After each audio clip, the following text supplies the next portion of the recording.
last minute I decided to go to the Metals and Minerals Conference today in New York City.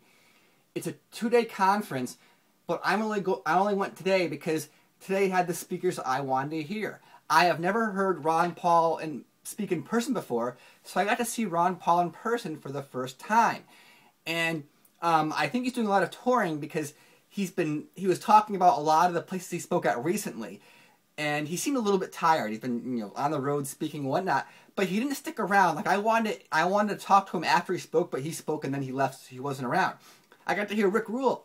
Rick Rule is always someone I like to hear talk to. And Rick Rule and the other big boys are fans of platinum and palladium right now. Mickey Fulp likes platinum and palladium. Rick Rule likes platinum and palladium.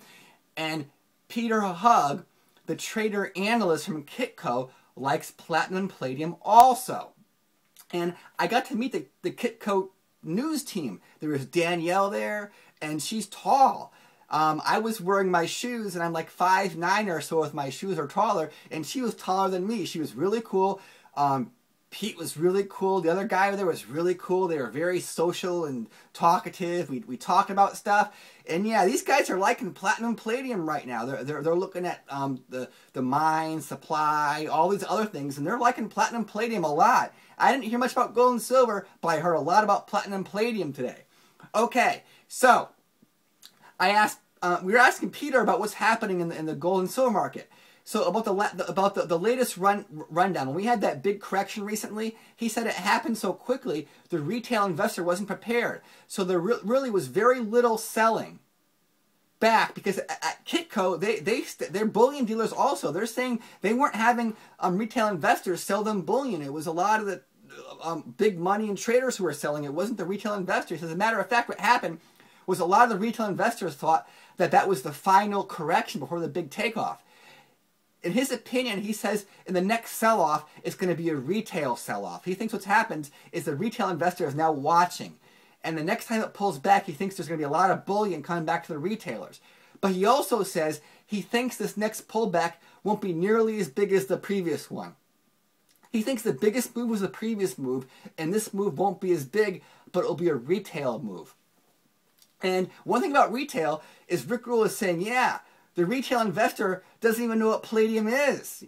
When you see bullion connections on YouTube, do you see any palladium? You'll see gold and silver bullion, but you won't see palladium or even platinum. So when it comes to the retail investor not owning things, if the retail investor doesn't own platinum and palladium, that's probably a good sign, right? Well, of course, I'm not an expert, and these are just my observations at this conference, but I'm passing to you what they said. So, as a surprise, I got to meet Rob Gray of the Mulligan Mint. And the Mulligan Mint was there handing out samples, right? If you're in New York and you want a free copper round from the Mulligan Mint, you can show up and talk to him. And Rob Gray is willing to answer any questions on the silver bullet, silver shield thing that's going on right now. So I said, Rob Gray, there's some theories we created. Let me tell you the theories. He goes, nope, nope, nope. I'll tell you what happened. And anybody who wants to know, I'll tell you what happened. And I said, what about these things that Chris Duane is saying? He's saying, well, we're letting Chris Duane hang himself because Chris Duane is out of the loop, and Chris Duane is saying all these things that are not correct and actually making a lot of lies up. And anybody who wants to investigate can hear what's really going on. So I said, what's really going on? What happened with this fallout? He said, well, first of all, we own everything. He goes, we paid for the dyes. We paid the artist. He goes, as a matter of fact, he actually points to the silver shield bullet thing, the shield made out of bullets. He goes, Chris Duane never paid the artist for that. He said, I think he said the artist was from the Philippines. He goes, this artist from the Philippines made this artwork.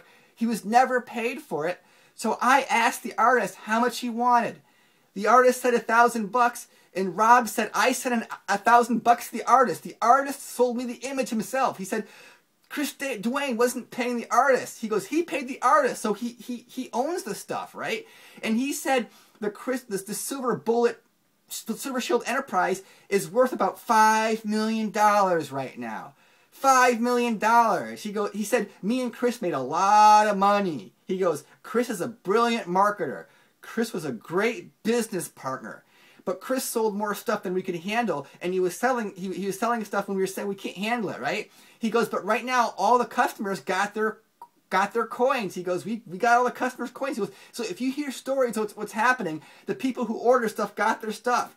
And he said, what really happened was it was so successful that Chris Duane wanted to change the deal. Chris Duane wanted a bigger slice of the pie, and the Mulligan Mint said, no, we're not changing the deal. So Chris Duane told them that, hey, if you don't let me renegotiate the deal, I'm going to go on an anti-Mulligan Mint campaign, and I'm going to ruin you guys. And Rob Gray's like, no, you're not going to ruin us. So Chris Duane's out there saying all these things, and Rob Gray is saying, nope, they're wrong, and we can disprove they're wrong. You know, we legally own all the stuff. We paid for it. You know, you can come visit our mint. We're minting stuff, you know. It's all legit. You can talk to our employees. Our employees are happy. Their employees there. Their employees there seem happy and all this. That was a story I got from Rob Gray. He was showing me some messages and whatnot. And he was professional, and he let me stamp 2 of the coins at the end. And I'll try and show you the stamping video. So thanks for watching. And that was what I heard second-hand, because I wasn't there. So this is a second-hand channel, and you're getting it third-hand. Just to be clear, this is not any advice. This is me passing to you what I've observed. Thank you.